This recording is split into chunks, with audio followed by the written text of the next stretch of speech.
ونصلي ونسلم على رسوله الكريم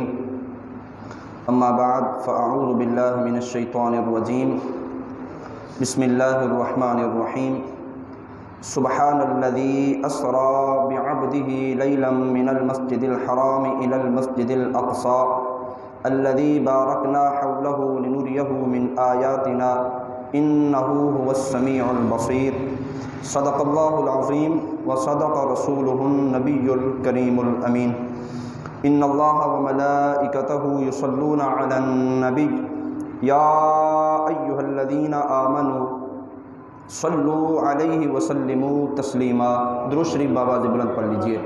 اللہم صل علی سیدنا و مولانا محمد وبارک وسلم صلاۃ و سلاما علیک یا سیدی یا رسول اللہ وعلی آلک و اصحابک یا سیدی یا حبیب اللہ۔ اللہ جل جلالہ و امن والہ کی بے پناہ حمد، نبی رحمت شفیع امت کے سہارے غمخوار آقا احمد مجتبیٰ جناب محمد مصطفیٰ صلی اللہ علیہ وسلم آپ کی بارگاہ بے کس پناہ میں درود و سلام کا نذرانہ پیش کرنے کے بعد، احباب دی وقار، آج کے جمعۃ المبارک میں سرکار دو عالم نور مجسم صلی اللہ تعالی علیہ وسلم کے عظیم معجزہ معراج کے متعلق گفتگو ہوگی۔ سرکار دو عالم نور مجسم صلی اللہ تعالی علیہ وسلم کو اللہ تعالیٰ نے جو سراپا معجزہ بنا کر بھیجا، اس کی ایک دلیل یہ بھی ہے کہ جتنے انبیاء تشریف لائے ان انبیاء کرام کو اللہ تعالیٰ نے جتنے معجزات عطا فرمائے، کسی کو کم کسی کو زیادہ، نبی کریم صلی اللہ علیہ وسلم کو جو معجزات عطا فرمائے ایسے کئی معجزات ہیں جو اللہ تعالیٰ نے باقی کسی نبی کو نہیں عطا فرمائے۔ اس لیے حضور اکرم صلی اللہ علیہ وسلم کے لیے کہا جاتا ہے کہ نبی کریم صلی اللہ علیہ وسلم کو اللہ تعالیٰ نے سراپا معجزہ بنا کر بھیجا، یعنی نبی علیہ السلام کی ہر ادا اللہ کا معجزہ ہے۔ تو حضور اکرم صلی اللہ علیہ وسلم کے ان کثیر معجزات میں سے، اور ایسے معجزات کہ جو اللہ نے اور کسی نبی کو نہیں دیے، ان معجزات میں سے ایک معجزہ معراج بھی ہے۔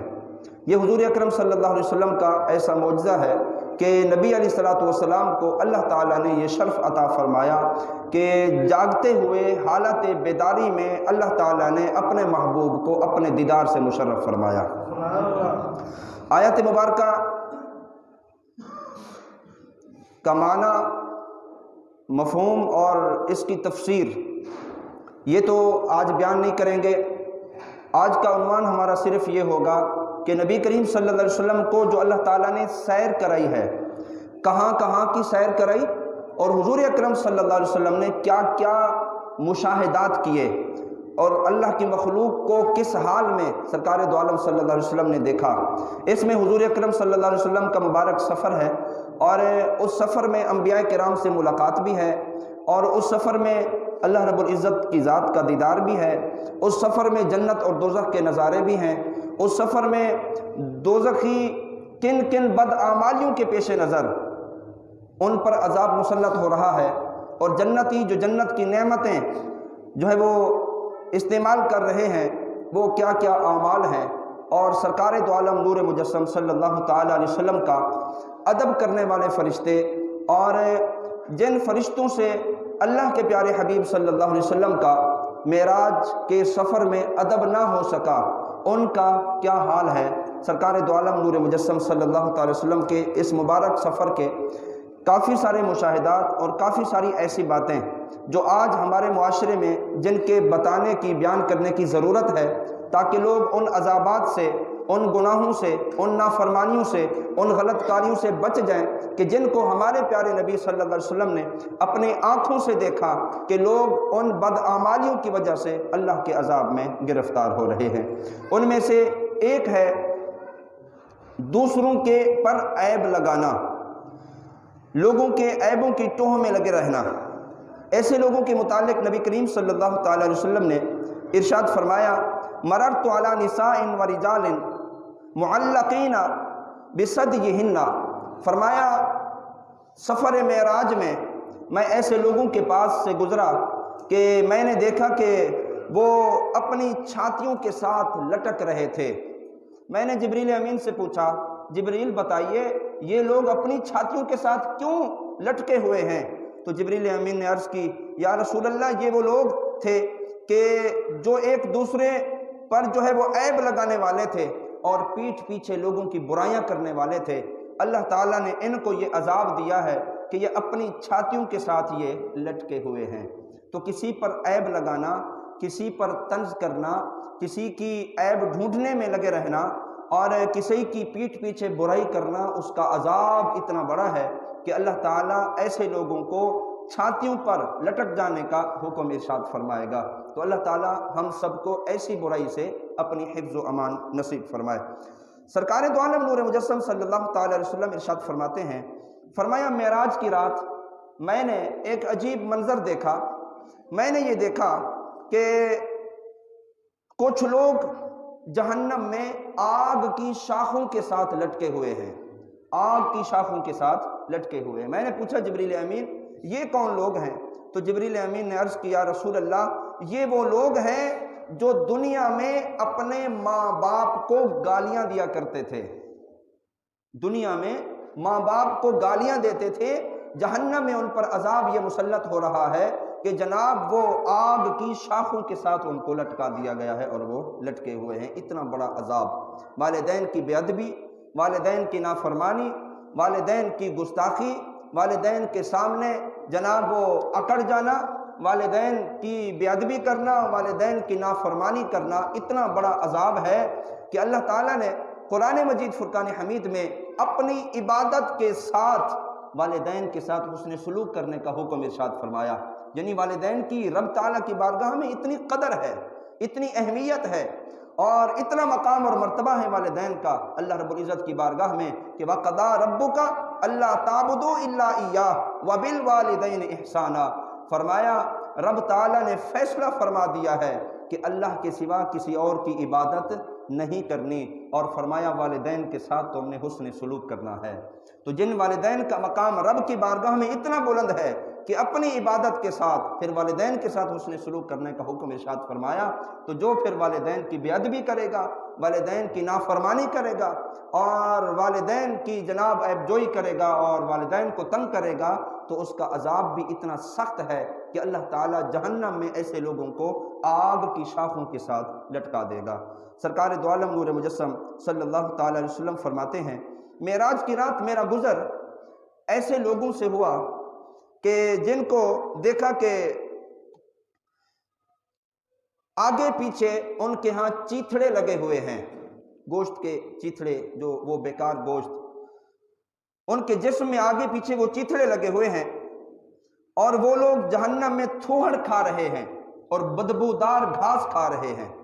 میں نے پوچھا جبریل امین یہ کون لوگ ہیں کہ جو اتنی گندگی میں پڑے ہوئے ہیں اور بدبودار گھاس کھا رہے ہیں؟ نبی کریم صلی اللہ علیہ وسلم نے ارشاد فرمایا اے محبوب یہ وہ لوگ ہیں جو اپنی اموال کی زکوٰۃ نہیں ادا کرتے تھے، مالدار تھے، سرمایہ دار تھے، رب تعالیٰ نے انہیں وافر مقدار میں دولت عطا فرمائی تھی، تو اپنے رزق میں سے اللہ کی بارگاہ میں اللہ کا حصہ نہیں نکالتے تھے، زکوٰۃ نہیں ادا کرتے تھے، تو یہ لوگ آج جہنم میں بدبودار گھاس کھا رہے ہیں۔ رزق حلال میں سے اللہ کی بارگاہ کے لیے، اللہ تعالیٰ کی ذات کے لیے مال نکالنا، اس کو کہتے ہیں فی سبیل اللہ، اللہ کی راہ میں مال خرچ کرنا۔ وہ مال غرباء کو دینا ہوتا ہے، وہ مال راہ اللہ خرچ کرنا ہوتا ہے، صدقہ جاریہ میں خرچ کرنا ہوتا ہے، اور ایسا رزق کہ جس کی زکوٰۃ نکالی جائے وہ رزق پاکیزہ ہو جاتا ہے، کیونکہ زکوٰۃ میل کچیل ہے، صدقات یہ رزق کے میل کچیل ہوتے ہیں۔ جب کپڑا میلا ہو جائے تو اس کو دھو دیا جاتا ہے، دھونے سے کپڑے کی میل نکل جاتی ہے اور کپڑا اجلا ہو جاتا ہے، صاف ستھرا ہو جاتا ہے۔ اسی طرح جب رزق کی زکوٰۃ نکالی جاتی ہے یا رزق سے صدقات نکال کر ادا کیے جاتے ہیں تو رزق بھی صاف کپڑے کی طرح پاکیزہ ہو جاتا ہے۔ تو جو زکوٰۃ ادا نہیں کرتے دنیا میں، بروز محشر ان کا یہ حال ہوگا کہ جناب ان کے آگے پیچھے چیتھڑے لگے ہوں گے اور بدبودار گھاس ان کو کھانا پڑے گا۔ یہ ہے زکوٰۃ نہ دینے والوں کا انجام۔ سرکار دو عالم نور مجسم صلی اللہ تعالی علیہ وسلم ارشاد فرماتے ہیں، فرمایا جب مجھے معراج کرائی گئی تو میں ایسے لوگوں کے پاس سے گزرا کہ جن کو میں نے دیکھا کہ وہ اپنے جسم کینچیوں سے کاٹ رہے ہیں، جسم کے حصے کاٹتے ہیں، پھر وہ ٹھیک ہو جاتے ہیں، پھر کاٹتے ہیں، پھر ٹھیک ہو جاتے ہیں۔ یہ منظر نبی کریم صلی اللہ علیہ وسلم نے معراج کی رات دیکھا تو پوچھا جبریل امین سے کہ یہ کون لوگ ہیں کہ جو اپنے جسموں کو کاٹے جا رہے ہیں؟ نبی کریم صلی اللہ علیہ وسلم کی بارگاہ میں جبریل امین نے عرض کی، یا رسول اللہ، یہ وہ لوگ ہیں جو زینت کے لیے بناؤ سنگھار کیا کرتے تھے۔ اور اس کے ساتھ ہی ایک اور روایت نبی کریم صلی اللہ علیہ وسلم آپ نے ارشاد فرمائی کہ پھر ایک بدبودار گڑھے کے پاس سے گزر ہوا، اس میں سے سخت آوازیں آ رہی تھی۔ میں نے پوچھا جبریل یہ آوازیں کیسی ہیں اور یہ بدبودار بدبو کس چیز کی ہے؟ تو جبریل امین نے عرض کیا، رسول اللہ، یہ آپ کی امت کی وہ عورتیں ہیں کہ جو زیب و زینت کے لیے سنگھار کیا کرتی تھیں اور ایسے کام کیا کرتی تھیں کہ جو شریعت میں جائز نہیں ہیں، یعنی بناؤ سنگھار کر کے بے پردہ گھومنا، بناؤ سنگھار کر کے اجنبیوں کے ساتھ خوش الہانی کے ساتھ گفتگو کرنا، بناؤ سنگھار کر کے غیر محرموں کے ساتھ بے تکلفانہ گفتگو کرنا اور ان سے اپنا لین دین اور معاملات اور بیہودہ گفتگو کرنا، یہ ان لوگوں پر بروز محشر جو ہے وہ معراج کی رات یہ عذاب ہو رہا ہے۔ فرمایا کہ وہ اپنے جسموں کو کینچیوں کے ساتھ کاٹ رہے ہیں۔ سرکار دو عالم صلی اللہ تعالی علیہ وسلم نے ارشاد فرمایا کہ مجھے جنت کے مشاہدات کرائے گئے اور دوزخ کو بھی اپنی آنکھوں سے دیکھا، اور دوزخ میں جلنے والے لوگوں کے احوال بھی سرکار دو عالم صلی اللہ علیہ وسلم معلوم کیے۔ حضور اکرم نور مجسم صلی اللہ تعالی علیہ وسلم ایک نتیجہ اخذ کرتے ہیں کہ جنت میں زیادہ تر لوگ کون سے ہیں اور جہنم میں زیادہ تر لوگ کون سے ہیں۔ سرکار دو عالم نور مجسم صلی اللہ تعالی علیہ وسلم نے ارشاد فرمایا کہ میں نے جنت میں دیکھا کہ زیادہ تر اس میں رہنے والے لوگ میری امت کے غریب لوگ تھے، اور ارشاد فرمایا میں نے جہنم میں دیکھا کہ زیادہ تر جہنم میں عورتیں ہیں۔ تو غریب لوگ، ان کے متعلق تو حضور اکرم صلی اللہ علیہ وسلم کے کئی ایسے فرامین موجود ہیں۔ نبی کریم صلی اللہ علیہ وسلم نے ارشاد فرمایا کہ بروز محشر جب حساب و کتاب ہو رہا ہوگا، جو غریب لوگ ہیں اور جو امیر ہیں، مالدار ہیں، سرمایہ دار ہیں، جنہوں نے عیاشی کی زندگی گزاری اور مالی اعتبار سے فراوانی والی زندگی گزاری، نبی کریم صلی اللہ علیہ وسلم نے ارشاد فرمایا 500 سال کی مسافت ہوگی، غریب لوگ 500 سال پہلے جنت میں جائیں گے اور مالدار لوگ 500 سال بعد جنت میں جائیں گے۔ یا رسول اللہ ایسا کیوں ہوگا؟ فرمایا وہ مالدار لوگ اپنے اموال کے حساب و کتاب دیتے رہیں گے جن کو 500 سال کا عرصہ لگ جائے گا، اور غریب لوگ کہ جو صبح نکلتے تھے دہاڑی کما کے شام کو راشن لے کر کھاتے، صبح اٹھتے پھر نئی روزی اور پھر نیا سلسلہ ان کا شروع ہوتا، نہ کچھ جمع کر سکے، نہ کچھ مال بنا سکے، نہ کوئی جائیداد ان کی بچ سکی۔ جب ان کے پاس ہوگا کچھ نہیں تو پھر حساب و کتاب کس بات کا؟ اس لیے فرمایا 500 سال پہلے غریب جنت میں جائیں گے، اور مالدار اگر اچھے اعمال اور اپنی دولت اچھی جگہوں پر خرچ کی ہوگی تو پھر 500 سال کا عرصہ لگے گا، پھر کہیں جا کر ان کو جنت میں جانا نصیب ہوگا۔ تو حضور اکرم نور مجسم صلی اللہ علیہ وسلم نے ارشاد فرمایا جنت میں زیادہ تر لوگ غریب ہیں، اور فرمایا جہنم میں زیادہ تر لوگ عورتیں ہیں۔ عورتوں کے اندر بہت ساری ایسی خامیاں ہیں کہ جس کی وجہ سے وہ عبادات میں، شرعی احکام کے معاملات میں بے احتیاطی کرتی ہیں، جن میں ایک یہ بھی ہے کہ وہ زیادہ تر نا امیدی ان پر سایہ فگن رہتی ہے، اور اللہ تعالیٰ کی نعمتوں کی ناقدری یہ ان کا وتیرہ ہے، اور شوہر کی ناشکری اور ناقدری کرنا یہ ان کا مزاج ہے۔ فرمایا شوہر کی ناقدری کرنے کی وجہ سے بھی کئی عورتیں جہنم کا ایندھن بنے گی اور جہنم ان کا مقدر ہوگا۔ تو اس حدیث پاک میں جو حضور اکرم صلی اللہ علیہ وسلم نے ارشاد فرمایا مجھے مشاہدات کرائے گئے جنت کے بھی اور جہنم کے بھی، میں نے دیکھا زیادہ تر غریب لوگ جنت میں ہیں اور دوزخ میں زیادہ تر خواتین ہیں، عورتیں ہیں۔ اللہ تعالی ہمیں بھی اور ہمارے معاشرے میں بھی خصوصاً وہ خواتین، اور اس میں ضروری نہیں کہ حدیث پاک میں خواتین کا ذکر آ گیا تو صرف خواتین جہنم میں جائیں گی، یہ نبی کریم صلی اللہ علیہ وسلم نے ایک حکم ارشاد فرمایا، ایک اندازہ حضور صلی اللہ علیہ وسلم نے یہاں بیان فرمایا، ورنہ جنت اور دوزخ کا فیصلہ تو فقط ہے ہی یہی کہ جنہوں نے اچھے اعمال کیے اور پاکیزہ زندگی گزار گئے اعمال صالحہ کی بنیاد پر، جنت رب تعالیٰ نے ایسے نیک اور پاک باز لوگوں کے لیے بنائی ہے، اور جن کی زندگی نافرمانیوں میں، بدعمالیوں میں، کفر و شرک میں گزری ہے، پھر رب تعالیٰ نے دوزخ کو ان لوگوں کے ساتھ بھر دینا ہے۔ بہرحال اللہ رب العزت اعمال صالحہ کی توفیق عطا فرمائے، اور جو اعمال کرتے ہیں اللہ تعالیٰ انہیں شرف قبولیت بھی عطا فرمائے۔ انسان کو اللہ رب العزت کی ذات کے ساتھ امید وابستہ رکھنی چاہیے، اور بھروسہ اور یقین رب تعالیٰ کی ذات پر ہونا چاہیے۔ اس وجہ سے اعمال بھی نہ چھوڑ دیں کہ اللہ غفور و رحیم ہے، اور اعمال کر کے اترائیں بھی نہیں اور تکبر بھی نہ کریں۔ کئی ایسے بڑے اعمال کرنے والے بروز محشر رب کے حضور پھنسے ہوئے ہوں گے، کئی گناہوں کے پاپی اللہ رب العزت کی بارگاہ سے بخشے ہوئے ہوں گے۔ فقط بخشش اور اللہ رب العزت کے عذاب کا جو معیار ہے وہ فقط اللہ رب العزت کی رضا پر ہے۔ اللہ تعالیٰ جس سے راضی ہوگا اپنی عطا سے اس کو بخش دے گا۔ انسان کو اللہ تعالیٰ کی ذات سے نا امید بھی نہیں ہونا چاہیے، اور پھر دین اور شریعت کے معاملات میں انسان کو جری بھی نہیں ہو جانا چاہیے۔ اللہ کا خوف جب دل میں ہوگا، خوف الہی اور خشیت الہی جب دل میں ہوگی، تو یقیناً انسان پھر اپنے آپ کو گناہوں سے بھی بچا کر رکھتا ہے، بدعمالیوں سے بھی بچا کر رکھتا ہے۔ سرکار دو عالم نور مجسم صلی اللہ تعالی وسلم نے ارشاد فرمایا کہ میرا گزر ایسے لوگوں کے پاس سے ہوا جن کے سر پتھروں سے کچلے جا رہے تھے، وہ پھر ٹھیک ہو جاتے، پھر دوبارہ ان کے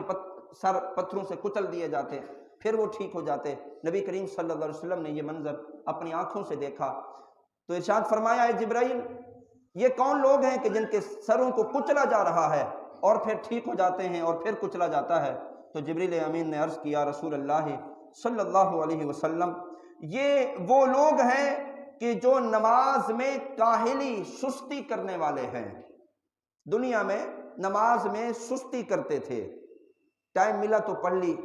اور وقت چلا گیا تو اس کی پرواہ بھی نہ کی، اور نماز کا وقت گزرا جا رہا ہے، جا کرو آخر وقت میں جا کر نماز ادا کی۔ یہ ہے نماز میں سستی کرنا، وقت پر نماز ادا نہ کرنا، بے ٹائمی نماز پڑھنا، یہ ہے نماز میں سستی کرنا۔ تو نماز میں سستی کرنے والوں پر یہ عذاب ہوگا کہ جناب ان کے سروں کو کچلا جائے گا، اور یہ عذاب مسلسل ان کے اوپر ہوتا رہے گا، پھر سر ٹھیک ہو جائیں گے، پھر کچلے جائیں گے۔ ذرا آپ اندازہ کریں کہ جو نماز پڑھتا بھی ہو لیکن ٹائم سے ہٹ کر پڑھتا ہو، سستی اور کاہلی میں نماز پڑھتا ہو، ان پر تو یہ عذاب ہو رہا ہے۔ جن کو نماز پڑھنا بھی نصیب نہ ہو، جن کو سر رب کے حضور جھکانا بھی نصیب نہ ہو، ذرا غور کرے پھر ان کا انجام کتنا برا ہوگا۔ اللہ رب العزت نے انسان کو پیدا فرمایا فقط ایک ہی مقصد کے لیے کہ انسان دنیا میں جا کر میری عبادت کرے۔ وما خلقت الجن والانس الا لیعبدون۔ جنوں اور انسانوں کو فقط رب تعالیٰ نے اپنی عبادت کے لیے پیدا کیا ہے۔ جو ہمارا مقصد حیات ہے، ہم اس مقصد حیات کو بھی بھول گئے۔ جو رب تعالیٰ کو بھیجنے کا مقصد تھا، اللہ تعالیٰ کے اس مقصد کو ہم نے پیٹھ کے پیچھے ڈال دیا، تو پھر بے راہ روی، پھر پریشان حال، پھر تنگ دستی، اور کئی دنیاوی ایسے معاملات ہیں جس میں انسان الجھا ہوا رہتا ہے۔ جب بندے نے رب کو یاد ہی نہیں کیا تو بتائیں پھر رب تعالیٰ کی رحمت بندے کے کتنا قریب ہوگی۔ تو نماز میں سستی کرنے والے کا عذاب بھی بڑا ہے، اور جو سرے سے نماز نہ پڑھے ان کا عذاب سو ان سے بھی زیادہ بڑا ہے۔ نبی کریم صلی اللہ علیہ وسلم کا ایک فرمان ہے، حضور صلی اللہ علیہ وسلم نے ارشاد فرمایا، میرا دل کرتا ہے کہ نماز فجر کے لیے میں کسی کو اپنے مصلی پہ کھڑا کروں اور کچھ لوگوں کو میں اپنے ساتھ لے لوں، کہ جو لوگ نماز کے وقت گھروں میں سو رہے ہیں، میرا دل کرتا ہے کہ ان لوگوں کو گھروں سمیت جلا دوں۔ یعنی نماز کے چھوڑنے کا اتنی بڑی نحوست ہے کہ حضور صلی اللہ علیہ وسلم ارشاد فرما رہے ہیں، میرا دل کرتا ہے کہ جلا دو ان کو گھروں سمیت۔ اور ارشاد فرمایا، اللہ کا عذاب نہیں آتا جانوروں کی وجہ سے، چھوٹے بچوں کی وجہ سے اور بوڑھوں کی وجہ سے، اللہ کا عذاب موقوف ہو جاتا ہے۔ ورنہ صحت بھی ہو، طبیعت بھی اچھی ہو، جسم توانا بھی ہو، طاقت بھی ہو، کام کاج بھی بآسانی کر سکتا ہو، اگر اسے اللہ کے حضور جناب وہ جھکنے کی فرصت نہیں مل رہی تو اسے اپنی قسمت پر شرمندہ ہونا چاہیے۔ اسے اپنی قسمت پر افسوس کرنا چاہیے، ایسی صحت اور ایسی جوانی پر اسے افسوس کرنا چاہیے کہ ایسی جوانی کس کام کی کہ جو اللہ کے حضور بھی جناب جھکنے کے لیے ہمارے کام نہ آئی۔ تو نماز کی پابندی یہ اسلام کا اولین رکن ہے، نماز ادا کرنا یہ مومن کی شان ہے، نماز پڑھنا یہ اہل ایمان کا وطیرہ ہے، نماز پڑھنا یہ جناب اسلام کے ایک بلند پایہ ارکان میں سے سب سے پہلا رکن ہے۔ اللہ تعالی ہم سب کو نماز کی پابندی بھی نصیب فرمائے اور باجماعت اللہ تعالی نماز ادا کرنے کی توفیق نصیب فرمائے۔ سرکار دو عالم نور مجسم صلی اللہ تعالی علیہ وسلم نے ارشاد فرمایا، وہ لوگ کہ جو بلا وجہ چوراہوں پر بیٹھ جاتے ہیں، چوکوں پر کھڑے ہو جاتے ہیں، چوکوں پر بیٹھ جاتے ہیں، اور ہر آنے جانے والا وہاں سے عورتوں نے بھی گزرنا ہو، وہاں سے جناب ہر طرح کے لوگوں کا وہاں سے گزرنا ہو، تو پھر لوگوں کی نظریں پڑیں اور اپنے آپ کو گناہوں میں بھی مبتلا وہ کر رہے ہوں، ایسے لوگوں کے لیے نبی کریم صلی اللہ علیہ وسلم نے معراج کی رات کیا منظر دیکھا۔ حضور اکرم صلی اللہ علیہ وسلم ارشاد فرماتے ہیں کہ دوران سفر معراج میں نے ایک لکڑی کو دیکھا کہ جو ہر گزرنے والے کے کپڑوں پر پڑتی ہے اور ان کے کپڑوں کو چھلنی کر دیتی ہے، ان کے کپڑوں کو چھید دیتی ہے۔ میں نے یہ منظر دیکھا تو میں نے پوچھا، اے جبرائیل یہ کون لوگ ہیں کہ جو یہ لکڑی پڑی ہے اور لوگ گزر رہے ہیں اور ان کے جسموں کو بھی زخمی کر رہی ہے اور کپڑے بھی ان کے پھٹ رہے ہیں؟ حضرت جبریل امین نے عرض کی، یا رسول اللہ صلی اللہ علیہ وسلم، یہ ان لوگوں کی مثال آپ نے دیکھی ہے کہ جو راستے کو روک کر بیٹھتے ہیں اور وہاں بیٹھ کر اول فول بکتے ہیں اور پھر اس راستے کا وہ حق نہیں ادا کرتے۔ اللہ تعالیٰ نے قرآن مجید فرقان حمید میں ارشاد فرمایا، وَلَا تَقْعُدُوا بِكُلِّ صِرَاطٍ تُوعِدُونَ، فرمایا ہر راستے پر یوں نہ بیٹھو کہ تم راہگیروں کو ڈراتے رہو۔ عورتیں اس وجہ سے نہ گزریں کہ جناب یہاں تو چھچورے لوگ رہتے ہیں اور چھچورے لوگوں کی جناب مجلس سجی ہے۔ کئی لوگ آپ کے اس غلط رویے کی وجہ سے، غلط نظروں کی وجہ سے وہ راستہ چھوڑ کر دوسرا راستہ اختیار کریں۔ تو ایسے لوگ کہ جو راستے روک کر بیٹھتے ہیں اور بلا وجہ راستوں پر بیٹھتے ہیں، ایسے لوگوں کے متعلق سرکار دو عالم صلی اللہ علیہ وسلم نے یہ ارشاد فرمایا اور منظر دیکھا کہ جناب گویا کہ وہ جسموں کو زخمی کر رہے ہیں اور کپڑوں کو جناب وہ چھید رہے ہیں۔ حضور اکرم نور مجسم صلی اللہ تعالی علیہ وسلم آپ کی بارگاہ میں جبریل امین حاضر ہوئے، آ کر عرض کیا، رسول اللہ صلی اللہ علیہ وسلم، میں نے آسمانوں پر ایک فرشتہ دیکھا، آسمانوں پر میں نے ایک فرشتہ دیکھا کہ جو تخت نشین ہوتا تھا اور 70,000 فرشتے اس کے ارد گرد اس کے لیے پہرہ دار کھڑے ہوتے تھے، اور اس فرشتے کا یہ عالم تھا کہ وہ ایک سانس لیتا تو اللہ تعالیٰ اس فرشتے کے ایک سانس لینے کے بدلے ایک فرشتہ پیدا فرماتا ہے۔ ایسا فرشتہ میں نے دیکھا، لیکن یا رسول اللہ اس کو میں ایک عرصے تک دیکھتا رہا، لیکن اب اس کی حالت یہ ہے، میں نے اس کو دیکھا کہ اس کے پر ٹوٹے ہوئے ہیں اور کوہ کاف میں وہ رو رہا ہے۔ جب میں نے اسے دیکھا تو میں نے کہا کہ یہ تمہارا کیا حال ہے؟ اللہ کے حضور میں تمہاری سفارش کروں کہ اللہ تعالیٰ تجھے پھر بہتر اس جہت پر، اس جگہ پر، اس مقام پر لا کر کھڑا کرے کہ جس مقام پر جناب آپ تخت نشین ہوا کرتے تھے۔ تو اس فرشتے نے فرمایا کہ اللہ کے حضور ضرور یہ عرض کریں، اور جبریل امین نے پوچھا کہ تیرا جرم کیا ہے؟ کس جرم کے سبب پر بھی ٹوٹ گئے اور کوہ کاف کے تہے پر تم پہنچ گئے ہو؟ وہ پہرہ دار فرشتے بھی نہیں اور تمہارے تو ایک سانس تھے، جناب فرشتے پیدا ہوا کرتے تھے۔ اس فرشتے نے عرض کی، دراصل بات یہ ہے کہ معراج کی رات تھی جب امام الانبیاء صلی اللہ علیہ وسلم کو معراج کرائی گئی۔ حضور اکرم نور مجسم صلی اللہ تعالی علیہ وسلم کا یہاں سے آپ کی سواری کا گزر ہوا، میں نے حضور صلی اللہ علیہ وسلم کو دیکھا بھی تھا، لیکن میں اپنی مسند پر بیٹھا رہا، حضور کی تعظیم کے لیے میں کھڑا نہیں ہوا تھا۔ اللہ تعالیٰ نے مجھے سزا یہ دی کہ میرے پر بھی ٹوٹ گئے اور اس تخت سے گر کر رب تعالیٰ نے کوہ کاف کی طرف مجھے ڈال دیا ہے۔ تو جبریل امین نے عرض کی کہ میں رب کے حضور التجا کرتا ہوں اور سفارش کرتا ہوں کہ اللہ تعالیٰ پھر تمہیں بہتر حالت میں لے آئے۔ تو حضرت جبریل امین رب تعالیٰ کی بارگاہ میں حاضر ہوئے اور سفارش کی، تو اللہ تعالیٰ نے فرمایا اس فرشتے کا جرم اتنا بڑا ہے کہ اس نے میرے محبوب کی تعظیم نہیں کی۔ ادب نہیں کیا، حضور کے مقام کو سمجھا نہیں، اس لیے اسے کوہ کاف میں ڈال دیا گیا ہے۔ رب تعالیٰ نے فرمایا اس فرشتے کو جا کر کہو،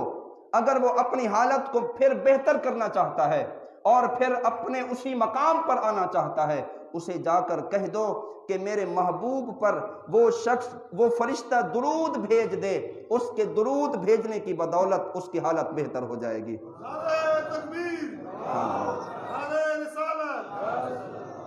تو اس فرشتے نے جس کے پر جل گئے تھے، ٹوٹ گئے تھے، اور کوہ کاف میں جا کر وہ پڑھا، جب اس نے سرکار دو عالم نور مجسم صلی اللہ تعالی علیہ وسلم کی ذات اقدس پر درود بھیجا تو اللہ تعالیٰ نے اس کی لفظش کو معاف فرما دیا، اور پھر اس کے پر نئے سرے سے پیدا ہوئے، پھر اس کو وہی مقام مل گیا۔ تو امام الانبیاء صلی اللہ تعالی علیہ وسلم، آپ کی ذات گرامی کا ادب در حقیقت یہ اللہ کا ادب ہے۔ حضور اکرم صلی اللہ علیہ وسلم کی تعظیم در حقیقت یہ رب تعالیٰ کی تعظیم ہے۔ قرآن مجید فرقان حمید کا فیصلہ ہے، مَن یُطِعِ الرَّسُولَ فَقَدْ أَطَاعَ اللَّهَ، جس نے رسول کی اطاعت کی در حقیقت اس نے اللہ کی اطاعت کی ہے۔ تو حضور اکرم صلی اللہ علیہ وسلم کی جہاں اطاعت اللہ کی اطاعت ہے، حضور کی تعظیم، حضور کا ادب رب تعالیٰ کی ذات کا ادب ہے، تو پھر آپ سوچ سکتے ہیں نبی کریم صلی اللہ علیہ وسلم کی بے ادبی در حقیقت اللہ کی بے ادبی ہے، حضور اکرم صلی اللہ علیہ وسلم کی گستاخی در حقیقت رب تعالیٰ کی گستاخی ہے۔ اگر اللہ کی بے ادبی سے بچنا ہے تو سرکار دو عالم صلی اللہ علیہ وسلم کی بے ادبی اور گستاخی سے بچنا ہوگا۔ اگر آپ چاہتے ہیں کہ رب کے حضور آپ کا مقام اور مرتبہ بلند ہو اور اللہ کی تعظیم کرنا چاہتے ہیں تو سرکار دو عالم نور مجسم صلی اللہ علیہ وسلم کی ذات کا ادب کرنا شروع کر دیں، تعظیم رسول تم کرو، اللہ بھی خوش ہوگا، اللہ کے محبوب صلی اللہ علیہ وسلم بھی خوش ہوں گے۔ ادب رسول نہ کرنے کی بدولت دیکھیں فرشتے کا کیا حال ہوا۔ آج کے ہمارے درس قرآن میں بھی ایک بات تھی کہ دو فرشتوں کو رب تعالیٰ نے ایک شہر والوں کی طرف بھیجا، جب انہوں نے رب تعالیٰ کا پیغام دیا تو انہوں نے جھٹلا دیا۔ اللہ تعالیٰ نے ایک تیسرا نبی بھیجا، دو نبی بھیجے اور پھر تیسرا نبی بھیجا، وہ ان کی تائید کے لیے چلا تھا، اور اس نے جا کر لوگوں کو بتایا کہ یہ دونوں اللہ کے رسول ہیں اور میں بھی اللہ کا رسول بن کر آیا ہوں، فقط ہماری درخواست اور ہمارا پیغام اتنا ہے کہ تم اللہ کی عبادت کرو اور اللہ کے علاوہ تم بت پرستی کو چھوڑ دو، فقط اللہ وحدہ لا شریک کے بندے بن کر رہو۔ تو انہوں نے کہا کہ جناب اگر اللہ نے اپنا پیغام بھیجنا ہوتا تو اپنے فرشتوں کو بھیجتا، تم تو ہم جیسے ہو، تم تو ہم جیسے ہو، ہماری طرح کھاتے پیتے اٹھتے بیٹھتے ہو، اگر اللہ نے اپنا پیغام بھیجنا ہوتا تو اپنے فرشتوں کو بھیجتا، تم تو ہم جیسے ہو۔ جب ان لوگوں نے اللہ کے نبیوں کے بارے میں یہ کہا کہ تم ہم جیسے ہو تو رب تعالیٰ کو ان لوگوں کی یہ ادا اتنی ناگوار گزری کہ ایسا عذاب ان لوگوں پر نازل فرمایا کہ سب جل کر راکھ ہو گئے اور ملیا میٹ ہو گئے۔ تو میرے بھائیوں، بزرگوں، دوستوں، سرکار دو عالم نور مجسم صلی اللہ علیہ وسلم اور اللہ کے تمام نبی جن کو اللہ تعالیٰ نے مقام نبوت پر فیض فرمایا، مقام رسالت پر فیض فرمایا، پیغمبر ہونے کا رب تعالیٰ نے تاج ان کے سروں پر سجایا ہے، جب اتنا مقام اور مرتبے والی وہ ہستیاں ہیں تو پھر ہم جیسی نہیں ہیں، نہ ہم ان جیسے نہ وہ ہم جیسے، کیونکہ وہ نبی ہیں، وہ عبد خاص ہیں، ہم عبد خاص نہیں ہیں۔ ایسے لوگ کہ جو اس وقت اللہ کے نبیوں کے بارے میں کہتے تھے کہ جناب تم ہم جیسے ہو، آج بھی ایسے لوگ معاشرے میں موجود ہیں، معاذ اللہ، جو کہہ دیتے ہیں جناب یہ نبی تو ہم جیسے تھے۔ انسان ضرور تھے لیکن مقام اور مرتبہ اتنا بلند ہے کہ جن کی عزتوں کی قسم رب تعالیٰ نے قرآن پاک میں اٹھائی ہے، جن کی تعظیم اللہ کی تعظیم، جن کی اطاعت اللہ کی اطاعت، جن کی فرما برداری اللہ کی فرما برداری، جن سے محبت اللہ سے محبت، ایسے پاک باز لوگوں کے لیے یہ کہنا کہ وہ ہم جیسے تھے، یہ پرانا کفار کا طریقہ چلا آ رہا ہے۔ اہل ایمان کا طریقہ تو یہ ہے، اللہ کے نبی ہمارے سر آنکھوں پر، رب تعالیٰ نے اپنی ذات کے بعد جن ہستیوں کو بلند مرتبہ اور مقام عطا فرمایا وہ اللہ کے پیارے نبی ہیں، اور تمام نبیوں میں سب سے بڑا مرتبہ اور مقام رب تعالیٰ نے جس ذات کو دیا وہ ہمارے پیارے نبی احمد مجتبیٰ جناب محمد مصطفیٰ صلی اللہ علیہ وسلم کی ذات گرامی ہے۔ تو حضور اکرم صلی اللہ علیہ وسلم کی ذات کا ادب، آپ صلی اللہ علیہ وسلم کی تعظیم، آپ صلی اللہ علیہ وسلم کا ذکر خیر سن کر خوشی کا اظہار کرنا، نبی کریم صلی اللہ علیہ وسلم کا نام نامی اسم گرامی سن کر صلی اللہ علیہ وسلم درود شریف پڑھنا، یہ اہل ایمان کا طریقہ اور وتیرہ ہے۔ اللہ تعالی ہم سب کو ادب رسول کی دولت بھی نصیب فرمائے، اور جن برائیوں کا آج نشاندہی کر کے آپ کے سامنے بیان کیا، اللہ تعالیٰ ان برائیوں سے، ان گناہوں اور خطاؤں سے اللہ تعالیٰ ہمیں محفوظ فرمائے، تاکہ اللہ کے عذاب سے ہم بچ سکیں۔ وآخر دعوانا ان الحمد للہ رب العالمین۔